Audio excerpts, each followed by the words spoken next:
Assalamualaikum warahmatullahi wabarakatuh. Bertemu lagi dengan saya Septia Wulandari. Kali ini saya akan menyampaikan mengenai pendahuluan pada metode numerik gitu ya. Nah, yang pertama itu kita tahu persoalan yang melibatkan model matematika seperti pada bidang teknik informatika, fisika, biologi gitu ya, teknik industri dan lain sebagainya itu seringkali dalam bentuk yang tidak ideal atau rumit gitu ya. Jadi model matematika itu yang muncul pada bidang-bidang tertentu itu biasanya bentuknya itu rumit-rumit. Nah, seringkali kalau model matematikanya rumit, maka itu tidak dapat diselesaikan dengan cara metode analitik. Metode analitik itu yang biasa kalian model matematika yang sering kalian jumpai pada sekolah menengah atas gitu ya, SMA atau SMP.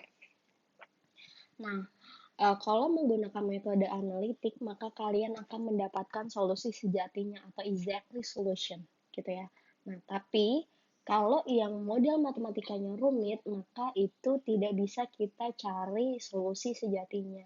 Maka itu nanti kita di dalam metode numerik ini mendapatkan solusi yang namanya solusi hampiran.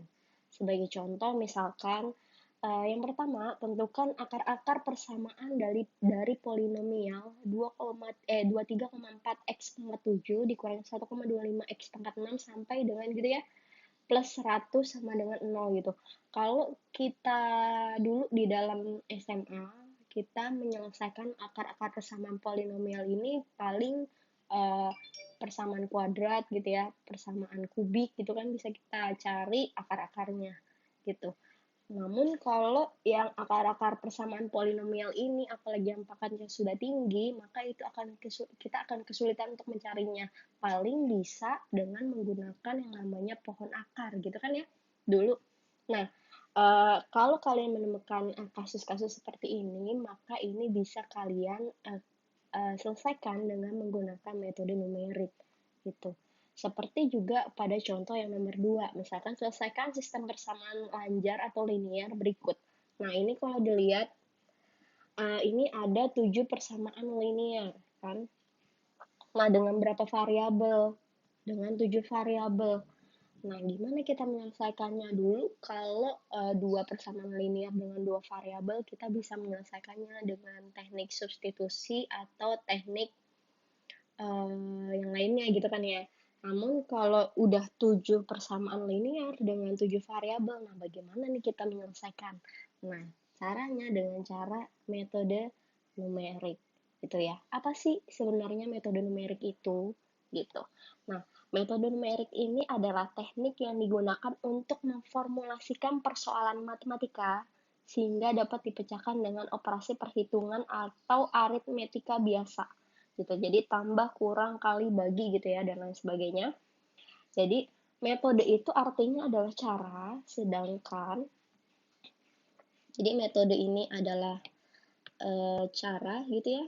Sedangkan numerik ini adalah angka gitu ya. Jadi metode numerik ini berarti cara berhitung dengan menggunakan angka-angka gitu ya. Oke. Uh, di selanjutnya biasanya metode numerik ini disimulasikan dengan menggunakan program komputerisasi sehingga perhitungannya itu bisa lebih cepat dan lebih mudah. Jadi kalau uh, kalian menemukan seperti tadi itu misalnya 7 variabel dengan 7 persamaan linear, dapat juga kalian simulasikan ke dalam bentuk codingan gitu ya. Misalnya dengan menggunakan program MATLAB, R, dan lain sebagainya, maka nanti kalian tinggal memasukkan aja sintaksnya, nanti kalian bisa langsung menemukan formulanya. Menemukan hasilnya gitu ya. Nah, di sini prinsip-prinsip metode numerik. Yang pertama, jika metode analitik tidak dapat digunakan lagi, maka gunakan metode numerik gitu. Jadi tadi yang saya bilang, misalkan kalau persamaan linear misalnya dua variabel, ya udah menggunakan metode analitik gitu ya. Tapi ketika kalian menemukan persamaan linear dengan misalnya 5 variabel dan 5 persamaan linear, maka kalian gunakan yang namanya metode numerik gitu ya. Kemudian metode numerik ini merupakan pendekatan untuk mendapatkan pemecahan masalah yang dapat dipertanggungjawabkan secara analitik. Jadi nanti jawaban di dalam metode numerik itu biasanya tidak beda jauh dengan solusi pada metode analitik gitu ya. Kemudian pendekatannya merupakan analisis matematis. Jadi pendekatan pada metode numerik ini dia berdasarkan pada analisis matematisnya.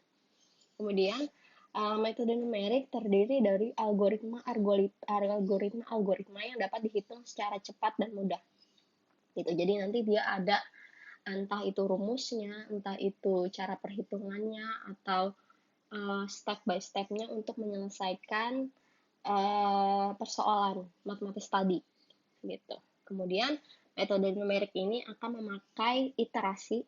Jadi kalau yang banyak variabelnya gitu, nanti kita menggunakan iterasi atau pengulangan karena menggunakan algoritma pendekatan gitu ya. Jadi lagi-lagi metode numerik itu adalah dia menggunakan solusi pendekatan atau hampiran.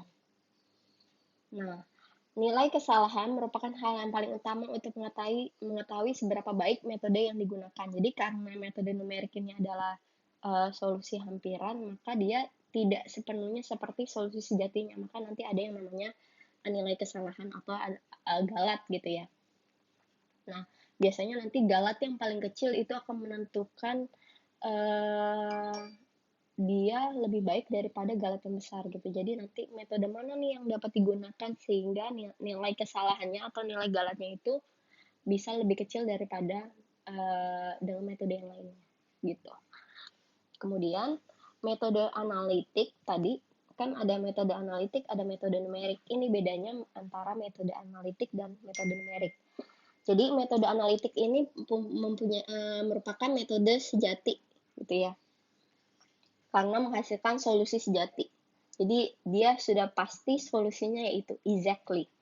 Sudah pasti gitu. Sedangkan kalau metode numerik itu dia berhitung dengan menggunakan angka-angka, jadi solusinya itu berupa solusi hampiran gitu ya. Jadi gitu bedanya. Kalau analitik dia adalah solusinya nyata, solusi sejati, tapi kalau numerik itu adalah solusi yang hampiran. Jadi didekati gitu solusinya. Nah, kelemahannya pada metode analitik adalah digunakan hanya untuk penyelesaian persoalan matematika tertentu. Tadi yang saya contohkan, misalkan kalau kalian mencari akar-akar pada polinomial yang pangkatnya tinggi, itu akan lebih sulit menggunakan metode analitik. Gitu. Tapi akan lebih mudah menggunakan metode numerik. Gitu ya. Nah, perlu digarisbawahi bahwa solusi hampiran itu tidak tepat sama dengan solusi eksak. Gitu ya. Solusi hampiran itu tidak sama dengan solusi eksak. Kenapa? Karena pasti dia ada selisihnya. Selisihnya itu apa? Selisihnya itu tadi galat atau kesalahan.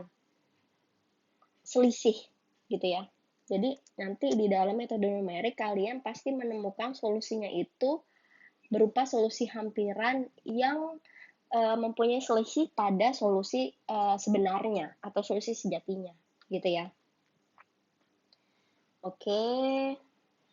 Di sini perbedaannya lagi, kalau analisis numerik itu dia menganalisa metode, misalnya analisis galat, kecepatan konvergensi pada sebuah metode, sedangkan metode numerik itu dia menggunakan algoritma menyangkut langkah-langkah penyelesaian persoalan secara numerik. Ini umum lah. Oke, jadi gambarannya tuh seperti ini. Misalkan kita mempunyai permasalahan di dalam kehidupan sehari-hari, kemudian kita modelkan ke dalam model matematika, kemudian kita formulasikan model itu ke dalam formulasi numerik, baru kita masukkan ke dalam pemrograman. Nah, nanti di dalam pemrograman ini kita memasukkan codingan gitu, kalian sudah mempelajarinya gitu ya, sintaksnya ke dalam sebuah komputer. Nanti kita bisa mendapatkan solusinya gitu ya. Oke, biasanya ini dilakukan secara perulangan atau iterasi sehingga kita mendapatkan solusi terbaiknya. Oke. Nah, dalam proses perhitungan algoritma yang dilakukan dengan iterasi atau perulangan dalam jumlah yang sangat banyak dan berulang-ulang, itu pasti nanti kita menemukan yang namanya adalah kesalahan atau selisih pada nilai sejatinya. Nah, ini kita masuk ke dalam analisis galat atau analisis kesalahan, gitu ya. Untuk menganalisa galat, ini sangat penting dalam perhitungan yang menggunakan metode numerik. Jadi, galat berasosiasi dengan seberapa dekat solusi hampiran terhadap solusi sejatinya. Gitu. Jadi, tadi yang saya katakan, semakin kecil galat, maka semakin teliti solusi numeriknya. Gitu ya. Jadi kita nanti dalam menyelesaikan dengan menggunakan metode numerik, kita juga harus melihat metode tersebut kira-kira mana yang menghasilkan galat yang paling kecil atau kesalahan yang paling kecil atau selisih yang paling kecil dari solusi sejatinya. Gitu. Dengan rumus apa? Dengan rumus ini, epsilon sama dengan A dikurangin A atau Pi, gitu ya. Dengan A atau Pi-nya ini adalah nilai hampiran, ini saya sebutnya A atau Pi, nilai hampiran, sedangkan A ini adalah nilai sejatinya. Maka itu, epsilon itu yang kita sebut sebagai galat. Jadi nilai sejati dikurangi dengan nilai hampiran. Oke, sebagai contoh gini, misalkan ada atau Pi nilainya adalah 10,5 gitu ya. Kemudian nilai hampiran sorry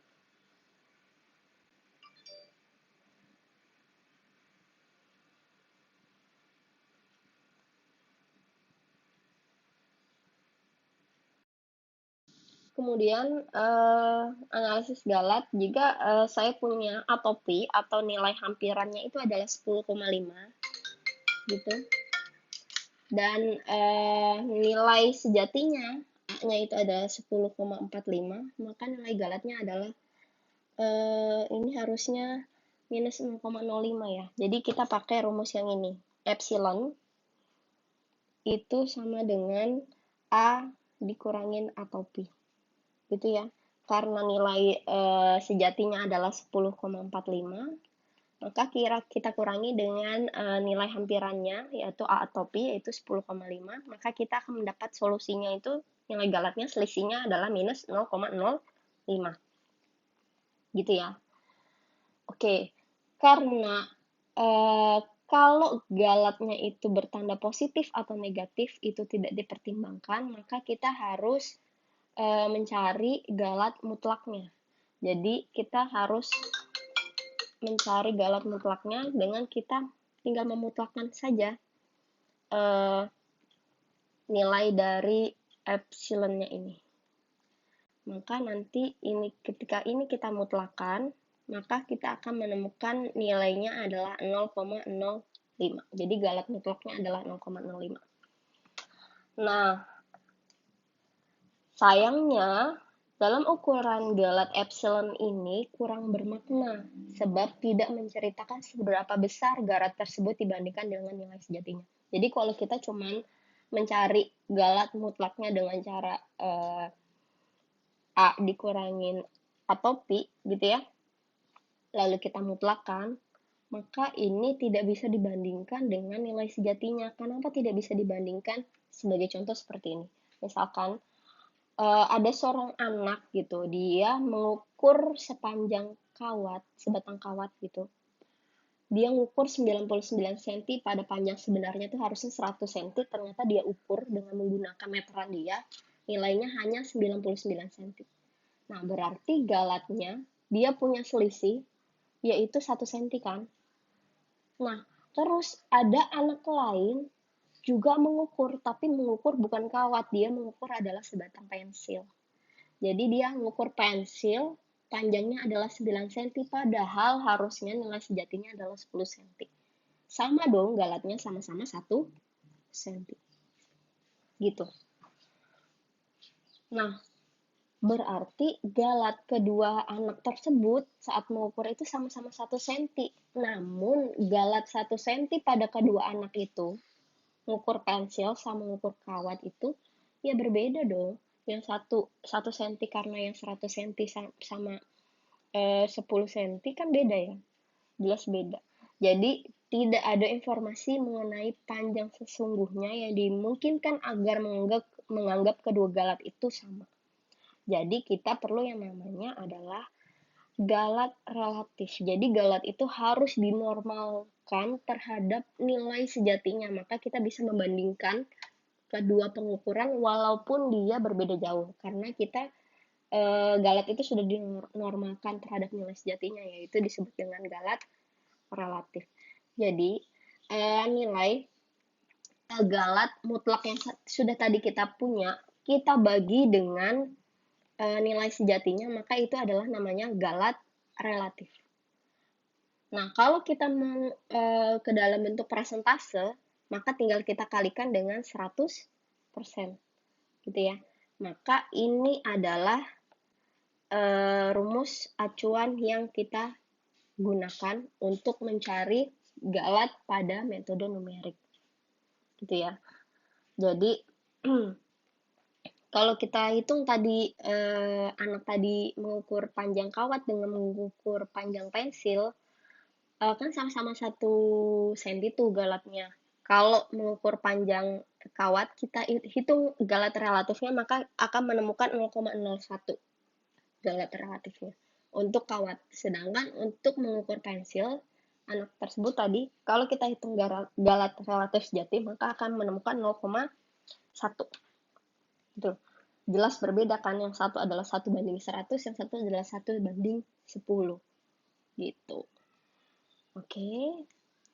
Nah, dalam prakteknya, nilai sejati A itu tidak diketahui karena itu galat epsilon seringkali dinormalkan terhadap solusi hampirannya. Jadi kalau tadi galatnya itu dinormalkan terhadap nilai sejatinya, maka namanya galat relatif. Tapi kalau dinormalkan terhadap solusi hampirannya, maka itu disebut sebagai galat relatif hampiran. Rumusnya adalah tinggal mutlak dari galatnya kita bagi dengan nilai hampirannya. Maka itu disebut sebagai galat relatif hampiran. Oke. Jadi misalkan seperti ini. Misalkan saya punya nilai sejati itu berarti apa? A ya. Misalkan saya punya nilai sejati adalah 10/3, terus saya punya nilai hampiran, berarti nilai hampirannya itu adalah A atau P, itu adalah 3,333, maka diminta untuk menghitung galat mutlak, galat relatif, dan galat relatif hampiran. Yang pertama galat saja berarti tinggal nilai sejati kita kurangi dengan nilai hampiran ya. Maka kita akan menemukan 0,000333. Gitu. Tapi kalau kita ingin mencari galat mutlak, berarti tinggal kita mutlakkan dari nilai galatnya tadi, maka sama hasilnya karena dia tidak negatif. Gitu. Kemudian galat relatif itu berarti tinggal nilai dari galatnya kita bagi dengan nilai sejatinya. Maka itu 1/3000 dibagi dengan 10/3. Maka hasilnya adalah 1 dibanding dengan 1/1000 atau 0,0001 gitu. Sedangkan galat hampiran itu tinggal galat mutlaknya kita bagi dengan nilai hampirannya. Maka akan ketemu 1/9999 gitu. Nah, kemudian ternyata setelah kita menghitung galat relatif hampiran, ini masih mengandung kelemahan gitu ya. Sebab apa? Sebab epsilon ini membutuhkan pengetahuan nilai A dalam prakteknya, jarang sekali diketahui nilai sejatinya. Itu jadi memang jarang sekali gitu nanti kita dalam metode numerik dikasih tahu ini loh solusi sejatinya gitu. Biasanya nggak gitu. Tapi kita mencari solusi numerik itu dengan dikasih nih, kalau nilainya segini, coba cari solusinya. Nggak pernah tuh dikasih tahu solusi sejatinya tuh harusnya seperti ini gitu. Gitu. Jadi nanti kalau seperti itu, biasanya kita menggunakan pendekatan iterasi, dihitung dengan cara seperti ini. Jadi AR plus 1 dikurangi dengan AR dibagi dengan AR plus 1 itu di tanda mutlak. Seperti itu. Oke. Kemudian galat relatif hampiran AR plus satunya ini adalah nilai hampiran lelaran yang sekarang. Sedangkan AR-nya ini adalah nilai hampiran lelaran sebelumnya. Lelaran itu maksudnya iterasi ya. Jadi nilai hampiran iterasi yang sekarang ini dibandingkan dengan nilai hampiran iterasi pada sebelumnya. Kemudian ketika nilai galat hampirannya itu galat relatif hampirannya itu lebih kecil dari batas toleransinya. Ini ya, epsilon S itu adalah batas toleransi. Ketika lebih kecil itu, maka iterasinya itu akan berhenti. Gitu ya. Jadi galat relatif hampirannya itu lebih kecil dari batas toleransi pada galatnya itu, maka iterasinya itu akan berhenti. Kalau iterasinya berhenti, maka kita akan menemukan solusinya. Semakin kecil toleransinya, maka semakin teliti solusinya. Namun semakin banyak juga iterasinya, gitu ya. Sudah jelas. Jadi kalau kalian mau lebih teliti solusinya, ya udah tinggal memperkecil batas toleransinya. Tapi dengan catatan semakin banyak iterasinya. Nah, sebagai gambaran, ini adalah ilustrasi dalam mencari galat dengan rumus ini. Mutlak dari epsilon RA, galat relatif hampirannya ini harus lebih kecil dari batas toleransinya. Misalkan saya punya XR plus satunya itu adalah minus XR pangkat 3 ditambah 3 dibagi dengan 6. Dengan R-nya ini adalah 0, 1, 2, 3 sampai dengan tak hingga. Gitu. Nah, kita harus menguji iterasi itu akan berhenti ketika galat relatif hampirannya itu lebih kecil dari batas toleransinya. Nah, di sini, di dalam soal ini, batas toleransi yang digunakan adalah 0,00001, itu sangat kecil sekali kan. Diharapkan nanti solusinya akan mendekati dengan solusi sejatinya. Jadi kita mulainya dengan X0-nya itu adalah 0,5. Kita mulai X0-nya itu adalah 0,5, berarti kita masukkan ke dalam rumus yang ini. Gitu ya. Ketika kita masukkan, ternyata kita peroleh X1-nya itu adalah 0,4791667 gitu ya. Berarti batas toleransinya ya udah tinggal yang sekarang X1 dikurangi dengan yang sebelumnya X0 dibagi dengan X1-nya. Ternyata hasilnya adalah 0,043478, itu masih lebih besar dari 0,00001. Masih lebih besar gitu ya. Jadi karena dia masih lebih besar, maka iterasi masih berlanjut. Kita kan pengennya dia lebih kecil. Oke, ternyata kita cara X2, ternyata X2 juga galat relatif hampirannya juga masih lebih besar gitu ya daripada yang batas toleransinya. Begitu juga dengan X3, begitu juga dengan X4. Kemudian, ketika kita mencari X5, 0,48140552, kita cari galat relatif hampirannya, ternyata menghasilkan 0,000081. Wah, ternyata ini sudah lebih kecil dari 0, ini ya, lebih kecil dari 0,00001. Artinya apa? Artinya iterasinya berhenti, perulangannya berhenti, lelarannya berhenti. Kalau lelarannya berhenti, berarti kita sudah menemukan solusi sejatinya. Solusi numeriknya. Berhenti pada iterasi keberapa? Iterasi kelima. Gitu, dengan solusinya adalah apa? Ini solusinya. 0,48140552. Seperti itu. Ini adalah analisis galat. Oke. Kemudian, di dalam galat, juga terdapat dua sumber utama penyebabnya galat dalam perhitungan numerik, yaitu yang pertama adalah galat pemotongan, yang kedua adalah galat pembulatan. Gitu ya. Selain kedua galat di atas juga ada yang namanya galat eksperimental dan galat pemrograman. Kalau galat eksperimental yaitu galat yang timbul dari data yang diberikan. Misalkan kita salah ngukur nih, kayak tadi anak-anak yang tadi ya, misalnya dia mengukur panjang kawat harusnya 100 cm, ternyata dia mengukurnya 99 cm gitu. Entah itu meterannya yang kurang atau anaknya itu yang kurang teliti gitu ya. Itu adalah namanya galat eksperimental. Kalau galat pemrograman ini adalah galat yang terdapat di dalam program sehingga dinamakan dengan bug gitu ya, atau debugging gitu ya. Jadi mungkin kita salah dalam melakukan sintaksnya, entah entah kesalahan di mana sehingga kita mendapat kesalahan sehingga galatnya itu menjadi semakin besar gitu, atau hasil solusi sejatinya itu hasil solusi hampirannya itu ternyata jauh sekali dengan solusi sejatinya. Itu bisa saja terjadi saat kita melakukan sintaks pada pemrograman gitu. Kemudian galat pemotongan ini adalah galat yang ditimbulkan akibat menggunakan hampiran sebagai pengganti formula eksak. Jadi contohnya pada Deret Taylor. Jadi contohnya misalkan fungsi cos X dengan bantuan Deret Taylor itu di sekitar X sama dengan 0. Kalau kita tahu X sama dengan 0 itu adalah apa sih? Kalau cos 0 itu nilainya 1 kan? Itu. Nah, Deret Taylor ini fungsi cos X itu sebenarnya tidak berhingga.